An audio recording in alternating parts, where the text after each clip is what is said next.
देखो पिछली क्लास में हम एल्किल हैलाइड और जो एरिल हैलाइड होते हैं आपके, उनके बनाने की विधियों को पढ़ चुके हैं। बनाने की विधि को हम क्या कर चुके हैं, पढ़ चुके हैं। बनाने की कई विधियां थी। सबसे पहली जो विधि थी बनाने की वो क्या थी, एल्कोहलों से। दूसरी जो बनाने की विधि थी वो थी हाइड्रोकार्बनों से, और हाइड्रोकार्बन के रूप में हम एल्केन ले रहे थे और एल्कीन ले रहे थे, ठीक है, इनसे बनाया था। तीसरी बनाने की विधि थी हैलोजन विनिमय के द्वारा, हैलोजन विनिमय। और चौथी विधि थी वो थी इलेक्ट्रॉन स्नेही प्रतिस्थापन अभिक्रियाओं के द्वारा। और पांचवी जो विधि थी आपके यहाँ पे वो थी बीडीसी से, बेंजीन डाइएजोनियम क्लोराइड। इन तीन विधियों के द्वारा एल्किल हैलाइड बनाए जा रहे थे और इन दो विधियों के द्वारा क्या बनाए जा रहे थे, एरिल हैलाइड। बात क्लियर है। हम एल्किल हैलाइड और एरिल हैलाइड में कुछ पॉइंटों को पढ़ चुके हैं। सबसे पहले परिभाषा पढ़ चुके हैं, उसके बाद दूसरा जो था वो हम वर्गीकरण पढ़ चुके हैं, उसके बाद नामकरण पढ़ चुके हैं, उसके बाद समावयवता पढ़ चुके हैं, उसके बाद बनाने की विधियां पढ़ चुके हैं। और अब जो हमारा नेक्स्ट टॉपिक स्टार्ट होगा वो टॉपिक है आपके यहाँ पे भौतिक गुण। कौन से गुण है भैया, भौतिक गुण। क्लियर है। भौतिक गुण में हम सबसे पहले इसकी भौतिक अवस्था की बात करते हैं। किसकी बात करते हैं, भौतिक अवस्था। तो जो आपके एल्किल हैलाइड होते हैं उनकी भौतिक अवस्था होती है कि ये होते हैं रंगहीन ठोस, सॉरी रंगहीन द्रव होते हैं। रंगहीन क्या होते हैं, द्रव। जो आपके एल्किल हैलाइड होते हैं वो रंगहीन द्रव होते हैं। उसके बाद आपका कुछ जैसे ब्रोमाइड है, एल्किल ब्रोमाइड, और आपका कौन है, एल्किल आयोडाइड। ब्रोमाइड और जो आयोडाइड है वो प्रकाश की उपस्थिति में, किसकी उपस्थिति में, प्रकाश की उपस्थिति में रंगीन हो जाते हैं। कैसे हो जाते हैं, रंगीन, मतलब ये हल्के पीले रंग में परिवर्तित हो जाते हैं। क्लियर है। भौतिक अवस्था कैसी होती है इनकी, ये रंगहीन क्या होते हैं, द्रव होते हैं। क्या होते हैं, द्रवस्था में पाए जाते हैं। लेकिन जो ब्रोमाइड है और आपका कौन है, आयोडाइड है, एल्किल ब्रोमाइड और एल्किल आयोडाइड, ये प्रकाश की उपस्थिति में रंगीन हो जाते हैं। कैसे हो जाते हैं, रंगीन, मतलब इनमें कुछ कलर आ जाते हैं, अर्थात ये हल्के पीले रंग में परिवर्तित हो जाते हैं। उसके बाद हम बात करते हैं दूसरे पॉइंट विलेयता की। किसकी बात करते हैं, विलेयता। विलेयता का मतलब कि ये किन किन चीजों में घुलनशील होते हैं या विलय हो जाते हैं। तो जो एल्किल हैलाइड होते हैं, कौन, एल्किल हैलाइड, ये जल में अविलय होते हैं।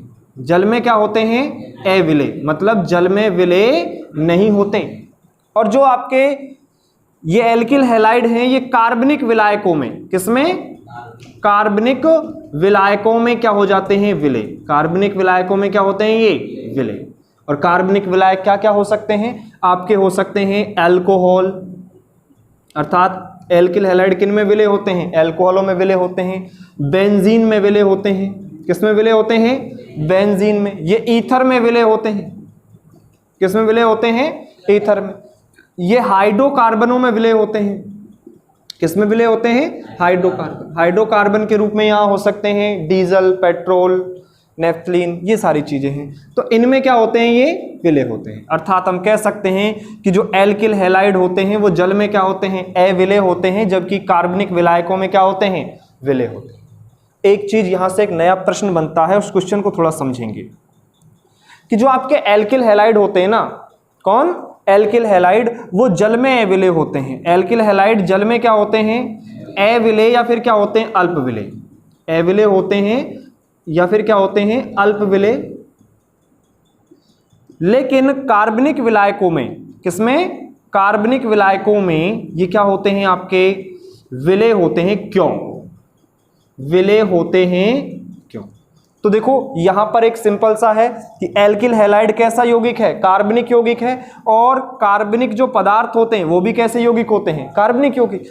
तो अर्थात ये समान प्रकृति के होने के कारण, कैसे प्रकृति के होने के कारण, समान प्रकृति के होने के कारण ये एक दूसरे में क्या होते हैं, विलय होते हैं। हम पढ़े थे, हमने जब विलेयता वाला चैप्टर पढ़ा था, चैप्टर नंबर 1 विलियन, उसमें कहा था कि समान समान को घोलता है, अर्थात समान प्रकृति के जो पदार्थ हैं वो समान प्रकृति के विलायकों में क्या होंगे, विलय होंगे। क्या होंगे, विलय।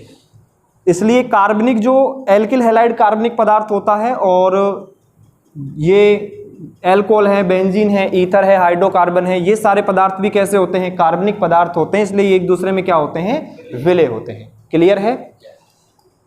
दूसरा सवाल यहां पे एक महत्वपूर्ण बनता है, उसको हम मिटार करके बात करते हैं। देखिए वो बड़ा महत्वपूर्ण है, उस पर इंपॉर्टेंट लगाएंगे, इनको अभी लिखवा देंगे 2 मिनट में। चलिए देखो प्रश्न है कि जो एल्किल हैलाइड है, कौन है, एल्किल हैलाइड, ध्रुवीय होते हुए भी, एल्किल हैलाइड कैसा होता है, ध्रुवीय होते हुए भी जल में अविलय होता है, क्यों, जल में अविलय होता है क्यों, थोड़ा समझेंगे। देखो एल्किल हैलाइड ये है RX, और जल क्या होता है, H2O, क्या होता है, H2O। आपको अगर समझ आ रहा, देखो ये कार्बनिक पदार्थ है और ये क्या है, अकार्बनिक, ये क्या है, अकार्बनिक। तो भाई कार्बनिक और अकार्बनिक हैं, अर्थात ये विलय नहीं होने चाहिए। लेकिन एक चीज और है कि जो एल्किल हैलाइड है वो कौन है, ध्रुवीय यौगिक है। कैसा यौगिक है, ध्रुवीय। क्यों है, क्योंकि हैलोजन की विद्युत ऋणता क्या होती है, ज्यादा, तो इसके ऊपर नेगेटिव चार्ज आ गया और इसके ऊपर कौन सा चार्ज आ गया, पॉजिटिव। और जो जल है आपका वो भी कैसा होता है, ध्रुवीय होता है। कैसा होता है, ध्रुवीय। जल भी कैसा होता है, ध्रुवीय, HOH। तो ये नेगेटिव और ये कौन, पॉजिटिव। तो इसमें भी ध्रुव बन रहे हैं, द्विध्रुव बन रहे हैं, यहाँ पे भी कौन बन रहे हैं, द्विध्रुव। तो इसका मतलब ये भी ध्रुवीय, ये भी ध्रुवीय, तो ये तो विलय होने चाहिए।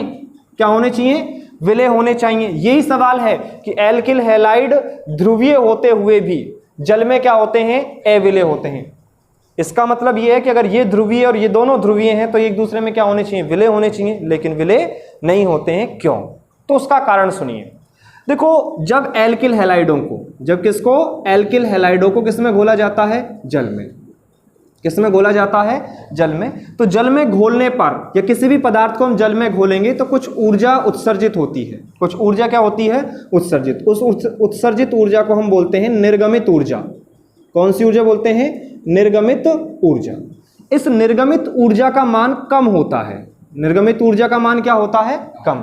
जब हम एल्किल हैलाइड को किसमें घोलते हैं, जल में घोलते हैं, तो जो निर्गमित ऊर्जा है उसका मान क्या होता है, कम होता है। और ये मान इतना कम होता है कि ये एल्किल हैलाइड के इस बंध को और जल के OH बंध को तोड़ने में सक्षम नहीं होते हैं, मतलब तोड़ नहीं पाते हैं। इसलिए ये एक दूसरे में क्या नहीं होते हैं, विलय नहीं होते हैं। जबकि इसी के विपरीत अगर एल्किल हैलाइड और हम जो आपके हाइड्रोकार्बन हैं उनकी बात करते हैं, तो इन दोनों को अगर हम आपस में मिलाते हैं तो इन दोनों से जो निर्गमित ऊर्जा है, निर्गमित ऊर्जा, उसका मान क्या होता है, ज्यादा होता है। निर्गमित ऊर्जा का मान क्या होता है, ज्यादा।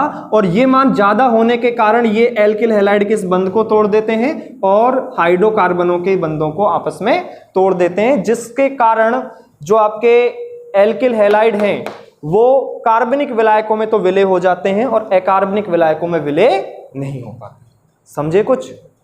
देखो दो कंसेप्ट हैं यहाँ पे। पहला कंसेप्ट है कि ये आपका क्या है, एल्किल हैलाइड, और ये क्या है, जल। इन दोनों को जब आपस में मिलाते हैं तो कुछ ऊर्जा क्या होती है, उत्सर्जित होती है।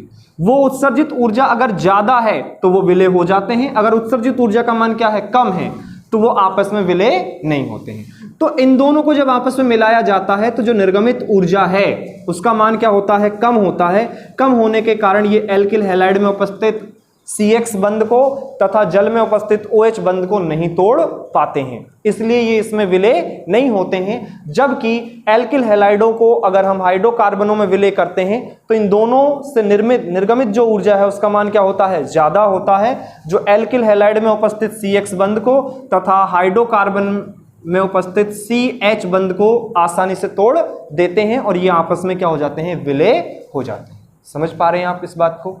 ये कंसेप्ट होता है इस इंपॉर्टेंट सवाल के लिए। ठीक है, तो ये बात हुई विलेयता की। किसकी बात हुई? विलेयता की। अगला जो टॉपिक है वो है क्वथनांक। क्या है? क्वथनांक। समझने का प्रयास करेंगे। देखो जो क्वथनांक है ना, उसका एक आप फॉर्मूला याद कर लोगे, क्वथनांक किस प्रकार से प्रभावित होता है। तो क्वथनांक जो होता है वो अणुभार के समानुपाती होता है। किसके समानुपाती होता है? अणुभार के। किसी भी यौगिक का अगर अणुभार ज्यादा है तो उसका क्वथनांक भी क्या होगा? ज्यादा। और ये व्युत्क्रमानुपाती होता है पार्श्व श्रृंखला के। कौन सी श्रृंखला के? पार्श्व श्रृंखला। अगर किसी कार्बनिक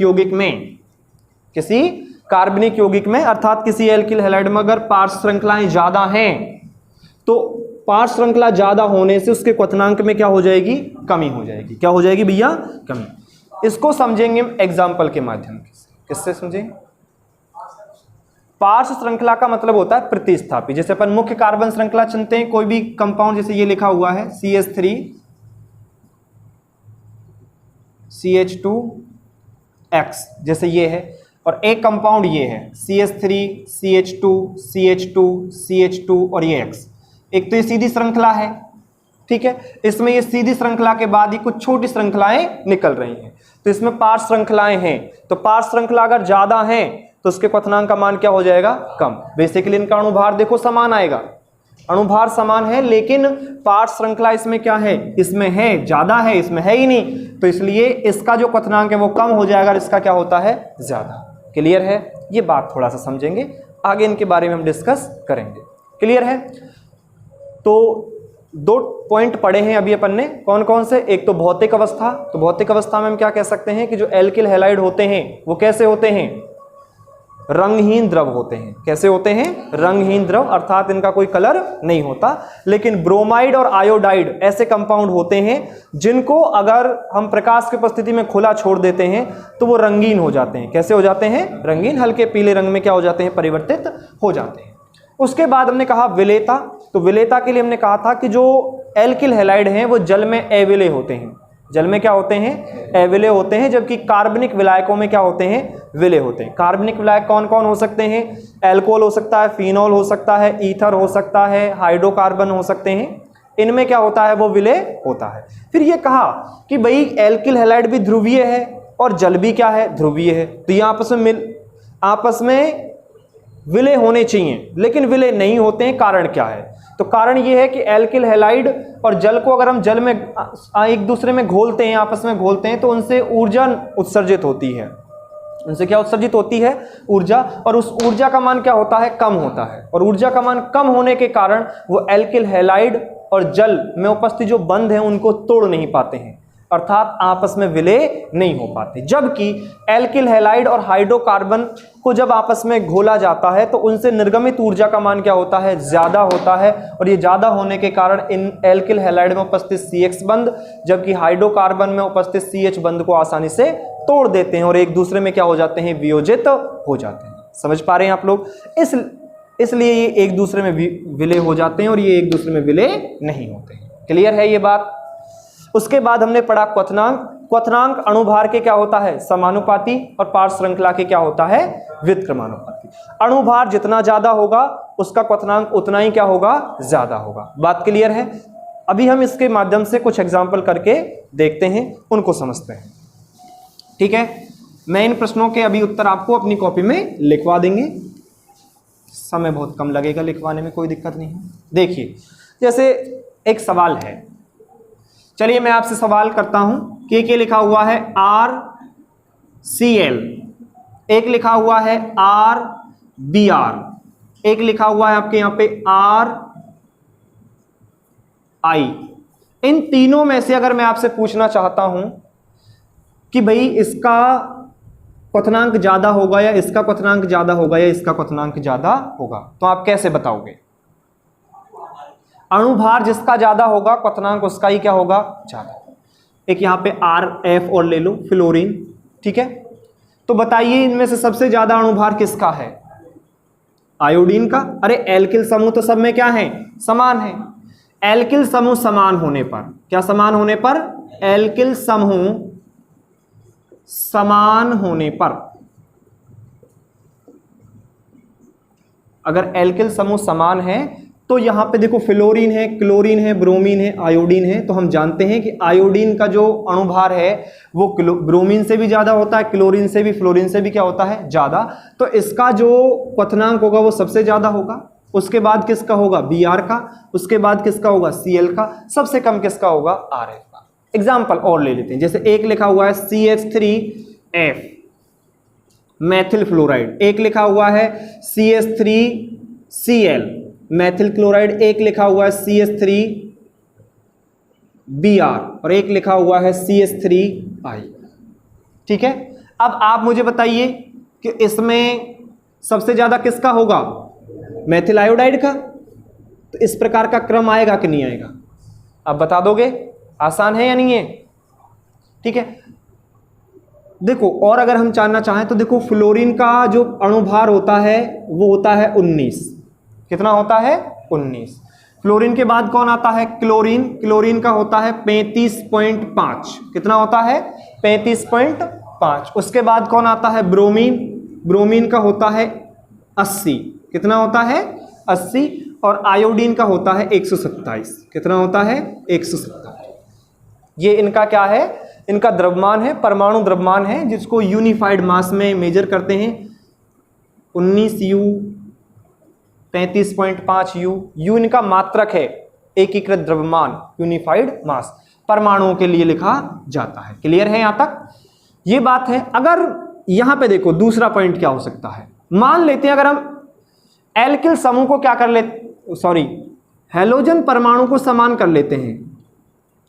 हैलोजन परमाणु क्या हो? समान हैलोजन परमाणु होने पर, समान हैलोजन परमाणु होने पर, इधर देखिए भाई सभी विद्यार्थी, अब आप लोग मुझे बताना कि अब क्या होगा। CH3F एक लिखा हुआ है, CH3CH2F ये लिखा है, CH3CH2CH2F। बताइए किसका क्वथनांक ज्यादा होगा? इसका ज्यादा होगा। क्यों होगा? अरे भैया ध्यान से देखो, इसका अणुभार देखो, इसका अणुभार देखो, इसका अणुभार देखो। अणुभार किसका ज्यादा है?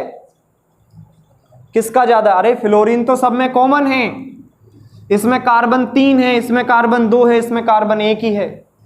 तो अणुभार जिसका ज्यादा होगा उसका ही क्वथनांक भी क्या होगा? ज्यादा। नहीं आ रही बात समझ में? आ गई ना? तो इसका अणुभार क्या होता है? ज्यादा, तो इसका क्वथनांक क्या होगा? ज्यादा। उसके बाद इसका होगा, सबसे कम किसका होगा? इसका। समझ पा रहे हैं आप लोग इस बात को? अगला देखिए, देखो जैसे अब आप लोगों को सोच करके बताना है। देखिए ध्यान से, ये लिखा हुआ है, एक लिखा हुआ है CH3Cl, क्या लिखा हुआ है? CH3Cl। एक लिखा हुआ है CH2Cl2, ठीक है। एक लिखा हुआ है CHCl3 और एक लिखा हुआ है CCl4। सोचिए, बताइए किसका अणुभार ज्यादा होगा? और उसी के आधार पर क्या लिख देंगे हम? क्वथनांक का क्रम लिख देंगे। किसका है बताइए? CCl4। CCl4 का अणुभार क्या होगा? ज्यादा होगा कि नहीं होगा? क्योंकि इसमें क्लोरीन कितने हैं? 4, इसमें 3 है, इसमें 2 है, इसमें 1 ही है। अणुभार ज्यादा किसका निकल के आएगा? इसका। निकालो, 1 कार्बन है और 4 क्या हैं? क्लोरीन है। 1 कार्बन है, 4 क्या हैं? क्लोरीन।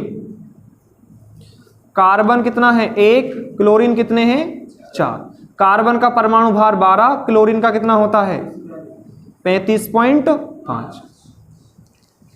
ठीक है, और इधर देखो कार्बन कितना है, अणुभार अगर आप देखोगे डायरेक्ट आपको समझ आ जाएगा, कक्षा 3 के विद्यार्थी ना बनो कि आपको ये चीजें भी सिखानी पड़े। यहां पे क्लोरीन कितने हैं, 4 हैं, तो 35.5 गुणा कितना करना पड़ेगा, 4 करना पड़ेगा, और यहां पर 1 ही है, तो अणुभार इसका ही क्या होगा, ज्यादा, इसलिए इसका क्वथनांक भी क्या होगा, ज्यादा।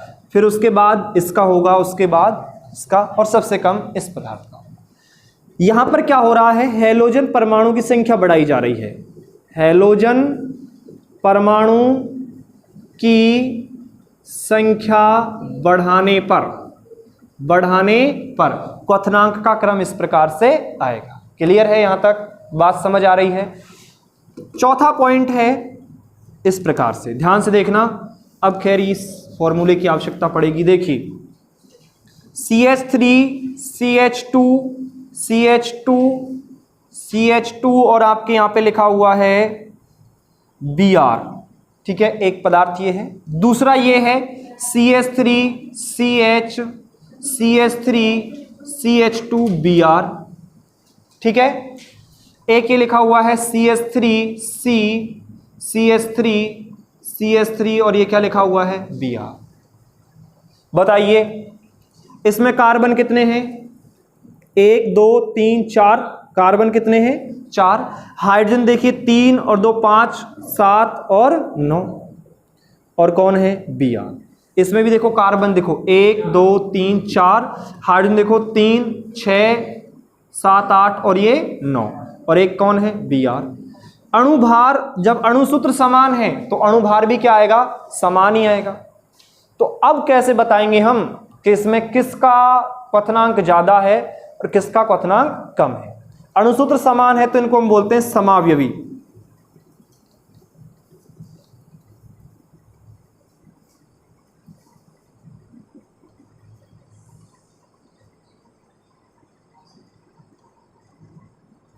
बोलिए, बताइए किसका ज्यादा होगा, इसका होगा, इसका होगा या फिर इसका होगा। सबसे ज्यादा किसका होगा, क्यों होगा, क्योंकि इसमें पार्श्व श्रृंखला नहीं है और इसमें पार्श्व श्रृंखला सबसे ज्यादा है। और हमने बताया था कि जो क्वथनांक होता है वो पार्श्व श्रृंखला के क्या होता है, व्युत्क्रमानुपाती होता है। क्या होता है, व्युत्क्रमानुपाती। समझ पा रहे हैं आप लोग, उल्टा होता है। पार्श्व श्रृंखलाएं ज्यादा तो क्वथनांक क्या हो जाएगा, कम, और अगर पार्श्व श्रृंखलाएं कम है तो क्वथनांक क्या हो जाएगा, ज्यादा। तो देखिए यहां पे पार्श्व श्रृंखला कुछ भी नहीं है, यहां पर पार्श्व श्रृंखला 1 निकल के आई है और यहां पे कितनी हो गई हैं, 2। कहने का मतलब सबसे कम पार्श्व श्रृंखला किसमें है, इस कंपाउंड में, तो इसका क्वथनांक क्या हो जाएगा, ज्यादा। तो इसका सबसे ज्यादा, उसके बाद इसका, और सबसे कम। समझ पा रहे हैं आप लोग। ऐसा भी कह सकते हैं कि 1 डिग्री का क्या होता है, सबसे कम, 2 डिग्री का, फिर 3 डिग्री। समावयवी होने चाहिए, लेकिन ये क्या होने चाहिए, समावयवी। क्या होने चाहिए भैया, समावयवी। तो इस प्रकार से इनका क्या आएगा, क्रम आएगा। क्लियर है। चलिए एक एग्जांपल और आपसे मैं पूछता हूं, ध्यान से। एक ये लिखा हुआ है,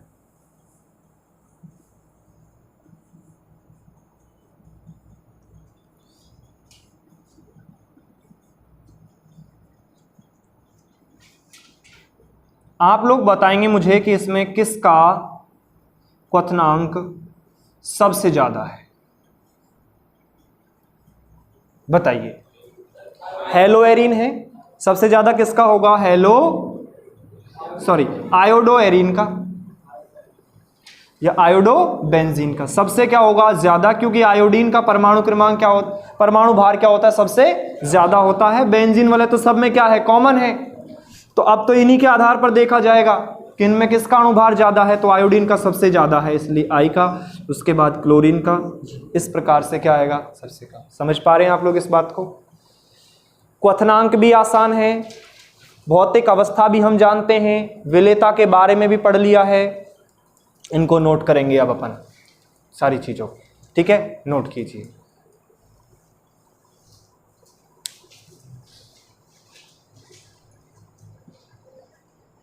अगला जो प्रश्न है वो क्या है कि एल्किल हैलाइडों के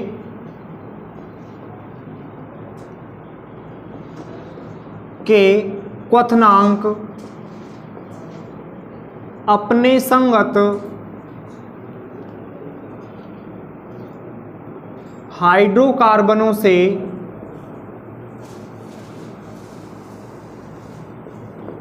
उच्च होते हैं क्यों?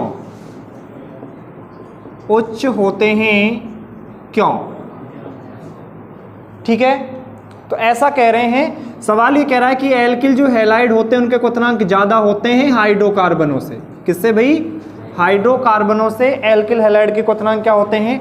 ज़्यादा होते हैं। और ये क्यों होते हैं, उसका कारण क्या है? ठीक है, तो देखिए, अगर आप महसूस कर रहे हो तो जो एल्किल हैलाइड होते हैं वो जो अणु होते हैं वो ध्रुवीय होते हैं। कैसे होते हैं? ध्रुवीय। क्यों होते हैं? क्योंकि हैलोजन की विद्युत ऋणता ज़्यादा होती है, इसलिए इसके ऊपर आंशिक ऋणावेश आ जाता है और कार्बन के ऊपर आंशिक धनावेश आ जाता है। जबकि हाइड्रोकार्बन में हाइड्रोजन और कार्बन की विद्युत ऋणताओं में इतना अंतर नहीं होता जितना किसमें होता है? हैलोजन में और कार्बन में। तो ये तो ध्रुवीय द्विध्रुव आकर्षण बल उत्पन्न कर देते हैं। क्या उत्पन्न कर देते हैं? द्विध्रुव आकर्षण बल। जैसे ये एल्किल हैलाइड है, दूसरा अणु है एल्किल हैलाइड का, तीसरा अणु है एल्किल हैलाइड का, यहाँ पे और हो सकता है, आगे भी चलते रहेंगे। तो इसमें क्या है कि हैलोजन पर क्या हो जाता है? आंशिक ऋणावेश, कार्बन पर आंशिक धनावेश। इसी प्रकार इसके पास भी यहाँ पे नेगेटिव, यहाँ पे कौन सा आ जाता है? पॉजिटिव। यहाँ पे नेगेटिव, यहाँ पे कौन आ जाता है? पॉजिटिव। नेगेटिव और ये पॉजिटिव। तो अब क्या होता है? ये नेगेटिव इस पॉजिटिव से क्या होता है? आकर्षित होता है। क्या होता है? आकर्षित होता है। ये भी इससे आकर्षित होता है, ये भी इससे आकर्षित होता है। और अगर अणु आपस में आगे जुड़े हुए हैं तो वो भी आपस में धनावेश से क्या होंगे? आकर्षित होंगे। तो इस बंध को बोला जाता है द्विध्रुव आकर्षण बल। क्या बोला जाता है? द्विध्रुव आकर्षण बल। द्विध्रुव आकर्षण बल पाए जाते हैं। अब द्विध्रुव आकर्षण बल पाए जाएंगे तो ये अणु पास पास आएंगे। अणु क्या आएंगे? पास पास। द्विध्रुव आकर्षण बल पाए जाने की वजह से अणु क्या आते हैं? अणु पास पास आते हैं। अणु क्या आते हैं? पास पास आते हैं। और जब अणु पास पास आएंगे तो उनको तोड़ने के लिए अधिक ऊर्जा की आवश्यकता पड़ेगी। अणु पास आएंगे तो आणविक संगुणन होगा। क्या होगा? आणविक संगुणन। और अगर आणविक संगुणन हो रहा है तो उन्हें तोड़ने के लिए मुझे अधिक ऊर्जा देनी पड़ेगी। तोड़ने के लिए अधिक ऊर्जा देनी पड़ेगी। तोड़ने के लिए क्या देनी पड़ेगी? अधिक ऊर्जा। परिणाम स्वरूप क्वथनांक के मान भी क्या हो जाएंगे? उच्च हो जाएंगे। क्या हो जाएंगे? उच्च। अरे तोड़ने के लिए अधिक ऊर्जा दे रहे हैं, अधिक ऊर्जा का मतलब है एनर्जी ज्यादा लगानी पड़ रही है, तो क्वथनांक के मान भी क्या होंगे? ज्यादा। अरे जितना ज्यादा एनर्जी देंगे, टेम्परेचर बढ़ेगा तो एनर्जी का मान भी क्या होगा? बढ़ेगा। उसके बाद हाइड्रोकार्बन में ऐसा नहीं पाया जाता, मतलब हाइड्रोजन और कार्बन की विद्युत ऋणताओं में उतना अंतर नहीं होता, अर्थात इनमें द्विध्रुव आकर्षण बल नहीं पाए जाते। द्विध्रुव आकर्षण बल नहीं होते, आकर्षण बल नहीं होते या फिर बहुत कम होते हैं, इसलिए अणु पास पास नहीं आते हैं। अणु क्या नहीं आते हैं? पास पास नहीं आते हैं। तो आणविक संगुणन भी नहीं होगा, आणविक संगुणन भी नहीं होगा। और जब आणविक संगुणन नहीं होगा तो ऊर्जा भी क्या लगेगी? कम। ऊर्जा क्या लगेगी? कम। तो क्वथनांक भी क्या हो जाएंगे? कम हो जाएंगे। तुलनात्मक रूप से अगर हम इनका अध्ययन करें, समझ पा रहे हैं आप लोग? तो ये बात होती है इस सवाल के जवाब के रूप में। बेसिकली हमें लिखना कैसे पड़ेगा कि एल्किल हैलाइडों के क्वथनांक अपने संगत हाइड्रोकार्बनों से उच्च होते हैं, क्योंकि एल्किल हैलाइड ध्रुवीय प्रकृति के होते हैं, जिससे इनके मध्य द्विध्रुव आकर्षण बल पाए जाते हैं, जिससे अणु पास पास आता है, आणविक संगुणन होता है, जिसे तोड़ने के लिए अधिक ऊर्जा की आवश्यकता होती है, परिणाम स्वरूप क्वथनांक के मान उच्च होते हैं। जबकि हाइड्रोकार्बनों में द्विध्रुव आकर्षण बल नहीं पाए जाते हैं, जिससे अणु पास पास नहीं आता है, आणविक संगुणन नहीं होता है, तोड़ने के लिए अधिक ऊर्जा की आवश्यकता नहीं पड़ती, अर्थात कम ऊर्जा की आवश्यकता पड़ती है, परिणाम स्वरूप क्वथनांक के मान भी क्या होते हैं? कम होते हैं। एक ही चीज लिख देना, आपके ये जवाब मिल जाएगा। क्लियर है? एक सवाल और है, दोनों को एक साथ लिखवा देंगे। चलिए नोट कीजिए। और डाई हेलो एरिन के भी हम क्या पढ़ेंगे, समावयवी पढ़ेंगे। क्या पढ़ेंगे, समावयवी। क्लियर है। देखो डाई हेलो एरिन कुछ ऐसे होते हैं जिसमें दो क्या हो, हैलोजन परमाणु। ठीक है। डाई हेलो एरिन ऐसा भी हो सकता है, अरे हो सकता है कि नहीं हो सकता। और डाई हेलो एरिन ऐसा भी हो सकता है। ठीक है। अब इनमें से अगर हम बात करें तो ये जो डाई हेलो एरिन है वो ऑर्थो होता है। कौन होता है, ऑर्थो। मैंने आपको बताया था कि अगर कोई बेंजीन वाले से कोई ग्रुप जुड़ा हुआ है, कोई भी क्या जुड़ा हुआ है, ग्रुप जुड़ा हुआ है, तो उसके पास वाले कार्बन, उसके पास वाले कार्बन को ऑर्थो कार्बन कहते हैं। क्या कहते हैं, ऑर्थो कार्बन। और इससे जुड़ने वाले समूह को ऑर्थो समूह कहते हैं। इससे ये स्पष्ट होता है कि ये जो कंपाउंड है ये ऑर्थो है। कैसा है, ऑर्थो डाई हेलो एरिन। ये क्या है, ऑर्थो डाई हेलो एरिन। और ये कौन है, मेटा डाई हेलो एरिन। अरे है या नहीं है, ये ऑर्थो है। ये कौन सी स्थिति है, मेटा। कौन सी है भैया, Meta, Meta die hello Erin. उसके बाद ये कौन सी है, इसके रिस्पेक्ट में ये कौन सी पोजीशन है, पैरा। तो ये पैरा डाई हेलो एरिन है, डाई हेलो। समझ पा रहे हैं आप लोग इतना सा। ये ऑर्थो है, ये मेटा है, और ये क्या है, पैरा। अब इसमें इन दोनों के तो लगभग क्या होते हैं, बराबर होते हैं, लेकिन इसका क्या होता है, ज्यादा होता है। पैरा डाई हेलो एरिन का गलनांक ज्यादा होता है। ये क्यों होता है, तो कारण सुनिए। देखो जो पैरा डाई हेलो एरिन है उसकी संरचना पाई जाती है परतदार। कैसी पाई जाती है, परतदार। अगर आप देख पाओगे तो इसके ऊपर अगर हम इसको रखें तो ये अधिक घनत्व को ग्रहण करेगा। इसकी संरचना कुछ ऐसी है, इसके ऊपर ऐसा ही रखें तो, जबकि इसको अगर मैं ऐसे बना दूं, ध्यान से देखना, ठीक है। दूसरी संरचना मैंने इसी के ऊपर बना दी,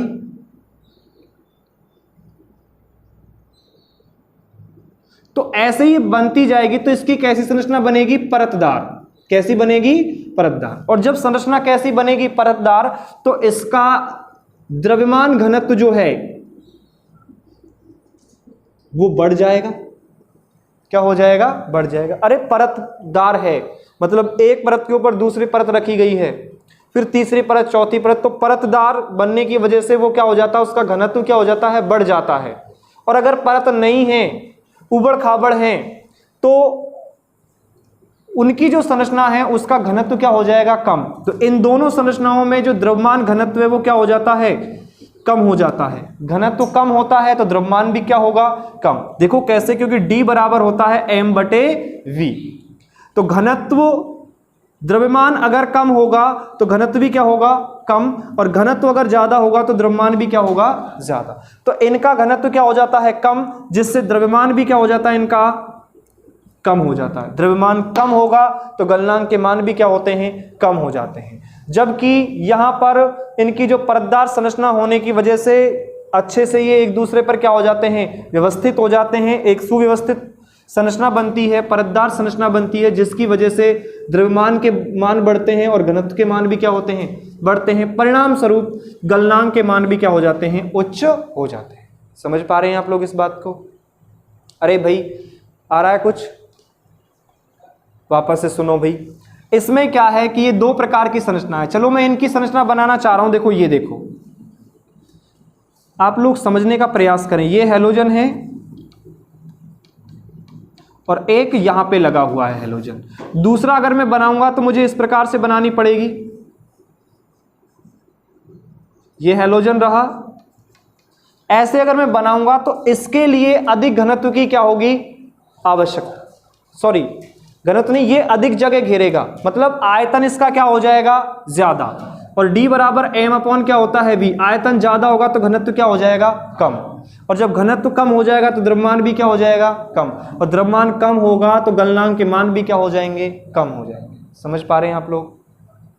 सोचो थोड़ा सा, थोड़ा लॉजिक इस प्रकार का है, थोड़ा फिजिक्स लग रहा है, इसमें मैथमेटिक्स लग रहा है, इसलिए आप इस बात को समझने का प्रयास करेंगे। जबकि इसमें देखो परतदार संरचनाएं एक दूसरे के ऊपर व्यवस्थित हो जाएंगी तो इसका घनत्व बढ़ जाएगा, घनत्व बढ़ेगा तो द्रव्यमान बढ़ेगा, द्रव्यमान बढ़ेगा तो गलनांक के मान भी क्या हो जाते हैं, बढ़ जाते हैं। जबकि यहाँ पे ऐसा नहीं हो रहा। अगर संरचना इस प्रकार से तो आयतन में क्या होगी, वृद्धि। आयतन बढ़ेगा तो घनत्व क्या होगा, कम। घनत्व कम होगा तो द्रव्यमान भी क्या हो जाएगा, कम। द्रव्यमान कम होगा तो गलनांक भी क्या हो जाएगा, कम। समझ पा रहे हैं आप लोग? इस प्रकार से यहाँ पे समझेंगे। ठीक है, तो ये दूसरा सवाल है और क्वथनांक और गलनांक यहीं पे कंप्लीट है। ठीक है, चलिए लिखिए, उत्तर लिखिए इसका, ये निकालेंगे। ठीक है, देखिए द्विध्रुव आघूर्ण, द्विध्रुव आघूर्ण, द्विध्रुव आघूर्ण को म्यू से प्रदर्शित करते हैं, आपको पता होगा। ठीक है, और आपको यह भी पता होगा कि जो एल्किल हैलाइड है, एल्किल हैलाइड वो ध्रुवीय प्रकृति के होते हैं। कौन से प्रकृति के होते हैं, ध्रुवीय प्रकृति के होते हैं कि नहीं होते? ध्रुवीय प्रकृति के होते हैं, इसलिए इसमें ध्रुवता उत्पन्न होगी और उस ध्रुवता को किसके द्वारा निकाला जाएगा, म्यू के द्वारा, द्विध्रुव आघूर्ण के द्वारा। द्विध्रुव आघूर्ण निकालने का फॉर्मूला होता है म्यू बराबर होता है Q इंटू डी। क्या होता है, Q इंटू डी। जैसे अगर हम बात करते हैं कि हमारे पास एक है एल्किल फ्लोराइड, एक है मेरे पास एल्किल क्लोराइड, और एक है मेरे पास एल्किल ब्रोमाइड, और एक है मेरे पास एल्किल आयोडाइड, एल्किल। चलिए बताइए सबसे ज्यादा जो ध्रुवता होगी या द्विध्रुव आघूर्ण होगा वो किसका होगा, किसका होगा? इसका, इसका, इसका या इसका?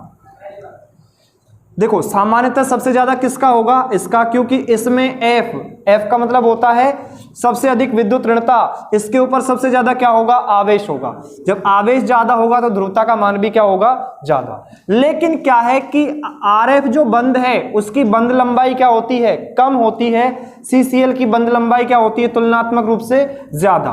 तो D का मान ज्यादा होने की वजह से सबसे ज्यादा तो एल्किल क्लोराइड की ध्रुवता आती है। सबसे ज्यादा किसकी आती है, एल्किल क्लोराइड की, जो मैं पढ़ा चुका हूं, फिर एल्किल फ्लोराइड की, फिर एल्किल ब्रोमाइड की, फिर एल्किल आयोडाइड की। ठीक है, ध्रुवता आती है। लेकिन एक चीज और समझेंगे, जैसे मान लो कोई कंपाउंड ये है CH3Cl, CH3Cl, एक लिखा हुआ है CH2Cl2, एक लिखा हुआ है CHCl3 और एक है CCl4। देखो अगर म्यू का मान, ध्यान सुनना भैया ये बड़ा इंपॉर्टेंट है, म्यू का मान अगर 0 आ रहा है, म्यू का मान क्या आ रहा है, 0, तो 0 जब आता है तो हम कहते हैं कि वो अध्रुवीय यौगिक है। कैसा यौगिक है, अध्रुवीय। अगर म्यू का मान 0 नहीं आ रहा है तो वो कौन सा है, ध्रुवीय यौगिक है। कैसा है, ध्रुवीय। ठीक है, अगर हम इसकी बात करें तो इसकी संरचना कुछ ऐसे होगी, ध्यान से देखिए, CHCl3, Cl यहां है, H, और जो द्विध्रुव आघूर्ण है ये एक सदिश राशि होती है। कैसी राशि होती है, सदिश राशि होती है। ठीक है, यहां पे देखो क्लोरीन की विद्युत ऋणता ज्यादा है, इसलिए ये बंध के इलेक्ट्रॉनों को अपनी ओर खींचेगा, अपनी ओर क्या करेगा, खींचेगा। तो ये अपना जो ध्रुवता है या इलेक्ट्रॉन खींचने की प्रवृत्ति है उसको किसी एक दिशा में क्या कर देगा, विस्थापित कर देगा, अर्थात इसके लिए म्यू का मान 0 के बराबर नहीं आएगा। अगर हम इसकी बात करते हैं तो इसमें क्या है कि एक CH है, सॉरी एक क्या है, कार्बन है, 2 क्या है, हाइड्रोजन है, और 2 क्या है, Cl है। तो देखो हाइड्रोजन का तो कोई प्रभाव होता नहीं है, क्लोरीन का क्या होता है, इलेक्ट्रॉन खींचने का प्रभाव होता है, तो ये अपने इलेक्ट्रॉनों को अपनी ओर खींच रहा है। इसने इधर खींचा, इसने इधर खींचा, तो इनका अगर परिणाम ही देखें तो एक दिशा में आएगा, अर्थात म्यू का मान कुछ तो निकल के आएगा, अर्थात म्यू बराबर 0 तो नहीं आएगा। क्लियर है। उसके बाद अगर हम CHCl3 की बात करते हैं तो इसमें एक हाइड्रोजन है और 3 क्या है, क्लोरीन है, 3 क्या है, क्लोरीन। तो क्लोरीन अपनी ओर खींचना चाहेंगे तो इसका भी परिणामी किसी एक दिशा में आएगा, आएगा कि नहीं आएगा। आएगा, अर्थात म्यू बराबर इसमें भी 0 नहीं आएगा। लेकिन अगर हम CCl4 की बात करते हैं, Cl Cl Cl और ये Cl, तो ये इधर खींच रहा है, ये इधर खींच रहा है, ये इधर खींच रहा है और ये इधर खींच रहा है। तो चारों तरफ से इसको समान मात्रा में आपके क्लोरीन समूह खींच रहे हैं, इसलिए इसका जो म्यू का मान आएगा वो 0 के बराबर आएगा। किसके बराबर आएगा? 0, क्योंकि इसमें इस क्लोरीन जो खींच रहा है उसको ये वाला क्लोरीन क्या कर लेगा? प्रतिसंतुलित कर लेगा। ये वाला क्लोरीन इस वाले क्लोरीन को क्या कर लेगा? प्रतिसंतुलित कर लेगा, जिससे म्यू का मान क्या आ जाएगा? 0। ये जो संरचनाएं हैं मैंने बोर्ड पे बनाई हैं, ये द्विविम में बनाई है इसलिए ऐसी दिख रही हैं। बाकी त्रिविम में इनकी जो संरचना होती है वो होती है चतुष्फलकीय। कैसी होती है? चतुष्फलकीय।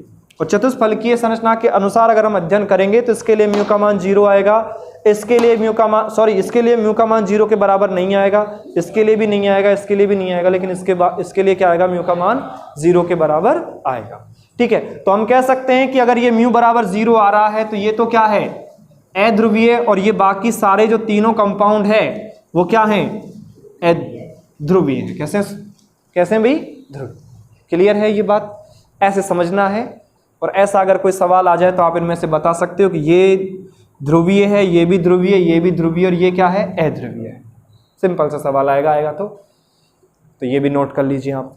ठीक है, चलो लिखो द्विध्रुव आघूर्ण, लिखो द्विध्रुव